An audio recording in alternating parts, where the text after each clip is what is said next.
Terima kasih Anda masih bersama kami di Kompas Petang, saya Cynthia Rompas. Saudara Patrick Kluivert memanggil 28 pemain untuk berlaga di babak keempat kualifikasi Piala Dunia 2026 zona Asia, menghadapi Arab Saudi dan Irak. Dari pemain yang dipanggil, nama Marcelino, Messilhurst, Ivar Jenner, dan Rafael Struijk tidak ada dalam daftar. Menjelang babak 4 kualifikasi Piala Dunia 2026 zona Asia menghadapi Arab Saudi 9 Oktober dan Irak 12 Oktober. Pelatih Patrick Kluivert memanggil 28 pemain. Dari daftar ini, There are many ways to maintain youthful skin, but first, Collasense with advanced formulations that enhances collagen growth.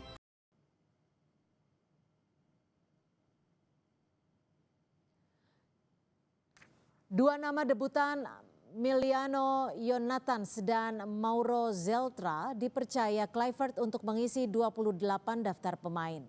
Tetapi nama yang menjadi langganan timnas Marcelino Ferdinand, Ivar Jenner, Rafael Struijk dan Messilhurst tidak masuk dalam daftar pemain yang dibawa ke Arab Saudi. Sementara tiket laga yang digelar di Stadion King Abdullah Sports City sudah resmi dijual.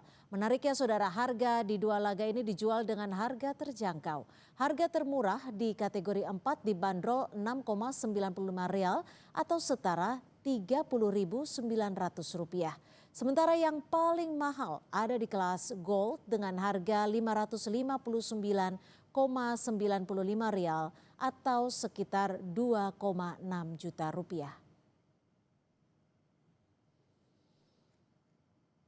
Anggota Komite Eksekutif PSSI Arya Sinulinga buka suara soal Marcelino Ferdinand dan Messilhurst yang dicoret dari daftar pemain tersebut. Arya bilang keputusan mengenai pemanggilan pemain ada di tangan tim kepelatihan Timnas Indonesia. Marcelino Ferdinand sebelumnya selalu mendapatkan tempat di tim Garuda, bahkan salah satu di antara bintang utama tim Garuda di putaran ketiga kualifikasi Piala Dunia 2026. Sementara Mes tak masuk skuad usai gagal mengamankan kepindahan ke klub baru dan kini dibekukan FC Twente. Laga babak 4 kualifikasi Piala Dunia 2026 zona Asia digelar pada 8 hingga 14 Oktober mendatang. Timnas Indonesia lebih dulu melawan Arab Saudi sebelum melawan Irak dan akan digelar di Jeddah, Arab Saudi. Karena apa? Karena masalah kontrak klubnya. Jadi kita nggak mau dia kehilangan konsentrasi, karena konsentrasi di sepak bola konsentrasi sangat penting.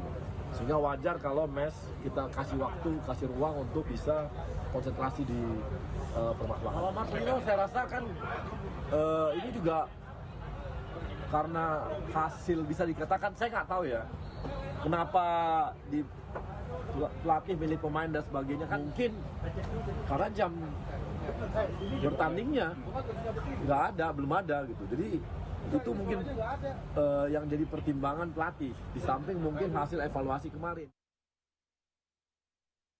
Kita bahas persiapan Timnas Indonesia di babak keempat kualifikasi Piala Dunia 2026 zona Asia bersama analis sepak bola. Sudah ada Bung Haris Pardede. Bung Harpa, selamat sore. Terima kasih sudah bergabung bersama kami di Kompas Petang. Selamat sore. Bung Harpa, jelang laga krusial putaran 4, apa tanggapan Anda dengan pemanggilan 28 nama pemain ini, Bung Harpa? Iya, ini pertama yang mesti diingat masih skuad sementara, jadi mungkin nanti ada pencoretan sekitar 4 atau 5 nama. Yang kedua, dari skuad ini kita lihat ada di beberapa area yang cukup tipis ya. Salah satunya adalah daerah center back atau CB, di mana di sana kalau saya lihat-lihat yang murni CB itu hanya 4 dibawa. Hanya Jay Itzes, Justin Hubner, Rizky Ridho, dan kemudian Jordi Amat. Tadi juga teman-teman redaksi juga sudah sempat menyinggung ya soal tidak dipanggilnya Messilhurst. Ini membuat stok di CB kita menjadi sangat tipis ya. Meskipun alasan yang kalau saya sempat dengar ya, alasan dari Esko PSSI Arya Sinulinga mengatakan alasannya karena dia fokus untuk mencari klub. Ini lucu sekali sebenarnya ya. Karena artinya 2 kali pemanggilan untuk internasional matters yang kemarin kan lawan Lebanon dan Taiwan atau China Taipei juga gara-gara dia sedang cari klub, sekarang juga cari klub. Mungkin ini untuk pertama kalinya di dunia Ya. ada pemain yang tidak membela timnas gara-gara sibuk mencari klub ya. Jadi ini satu catatan. Yang terakhir tentunya dua pemain, Hmm. dua pemain yang tadinya kita pikir mungkin tidak akan ada di skuad, yaitu Ole Romni dan juga Martin Paes yang mengalami cedera dua-duanya. Martin Paes itu pangkal paha kalau nggak salah. Kalau eh, Ole itu di punggung kaki itu juga kelihatannya sudah mulai pulih. Meskipun Ya. saya rasa mungkin dia belum pulih 100% Ole, Hmm. tapi 13 hari lagi siapa tahu dia lebih baik dan mungkin bisa main Ya. di babak yang kedua. Lalu Bung Harpa, apa analisa Anda ketika Marcelino dan Mes ini dicoret di laga lawan Arab dan Irak nanti? Kekuatan tim akan seperti apa nantinya tanpa kedua pemain yang biasa dijagokan ini? Nah, kalau untuk alasan Hilgers kan tadi versi SK PSSI sudah disebutkan ya, tapi versi pelatih kita nggak tahu nih alasannya apa. Apakah benar seperti itu? Ini kalau nggak luar biasa sekali nih pemain bisa nggak membela tim nasional karena sibuk mencari klub, atau memang alasan teknis. Saya pikir kalau alasan teknis lebih masuk akal, artinya mungkin dia tidak masuk skema atau apa, itu lebih masuk akal ya. Kita belum tahu, kita belum mendengar. Sebenarnya yang lebih layak untuk memberikan alasan ini adalah pelatih ya. Kalaupun memang kita butuh jawaban. Nah, yang satu lagi siapa tadi saya lupa, mohon maaf. Messi Hurst sama Dan satu Marcelino lagi, Ferdinand? nah Marcelo Ferdinand itu setahu saya ini juga langsung info dari dia masih menjalani terapi. Jadi mungkin artinya masih cedera ya. Itu masih latihan di Senayan di ABC. Ya.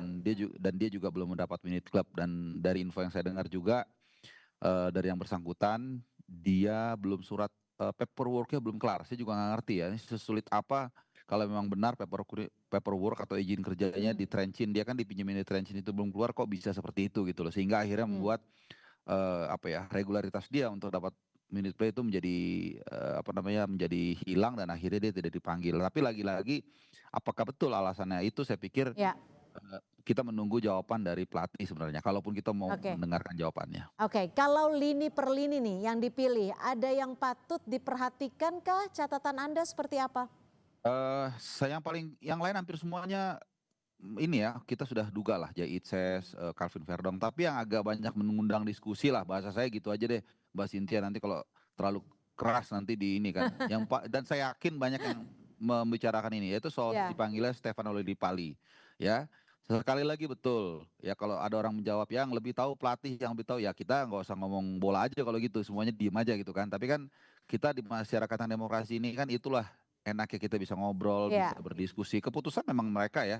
Tapi satu yang paling mengundang pertanyaan adalah Lillipali gitu. Karena kalau kita lihat secara usia dia 36 tahun nih Mbak Cynthia. Kemudian nanti akan main, jangan lupa kita akan main di padang pasir, literally di padang pasir. Saya pernah Ya. ke sana 1 tahun lalu dan itu panas sekali, usianya udah 36 Lillipali. Dan jarak pertandingan satu dengan kedua hanya 3 hari lebih 15 menit. Ya. Kemudian kita juga bisa lihat di FIFA Matchday kemarin dia tidak menyetel sama sekali. Setiap bola ke arah dia langsung ke delay, langsung nge-lag, dan kemudian ada 1 atau 2 peluang begitu terbuka dia tendang ke atas. Oke. Jadi saya pikir ini menjadi yang bahasa saya itu yang menarik untuk didiskusikan. Oke, secara keseluruhan apakah Anda cukup puas, cukup senang dengan hasil ataupun nama-nama yang sudah dipanggil oleh Kluivert ini? Ya kalau dibilang senang, puas nggak puas ya kita sih ikut-ikut aja ya. Kita kan itu yang tadi dibilang disclaimer-nya bahwa ini adalah otoritasnya pelatih. Tapi itu dia tadi satu dua catatan yang menurut saya, menurut kita itu menarik untuk kita diskusikan. Sisanya adalah ya kita hanya bisa berharap mereka bisa fight, kita berdoa yang terbaik. Kalau apapun hasilnya nanti ya itulah yang memang menjadi takdir kita. Oke, Bung Harpa, hasil uji coba lawan Lebanon belum berhasil mencetak gol. Lini serang juga Ya. masih jadi perhatian besar. Bagaimana Anda melihat ini, menganalisa ini semua? Ya, saya pikir kita kurang klinikal ya, karena buat apa kita menguasai bola selama mungkin tapi kita tidak bisa, jangankan menciptakan gol ya, membuat peluang aja nggak ada sama sekali ya. Ini kan menurut saya menjadi satu catatan tersendiri. Nah, tapi untungnya Ya. itu adalah masih friendly game lawan Libanon. Nah, kita berharap nanti lawan Saudi dan lawan Irak kita bisa lebih klinikal, bisa lebih bisa lebih agresif dalam menciptakan peluang. Karena kalau kita mau lolos Piala Dunia nanti definitely kita harus mencetak gol. Karena kalau kita nggak bisa mencetak gol, definitely kita nggak akan bisa lolos Piala Dunia. Jadi sesimpel itu.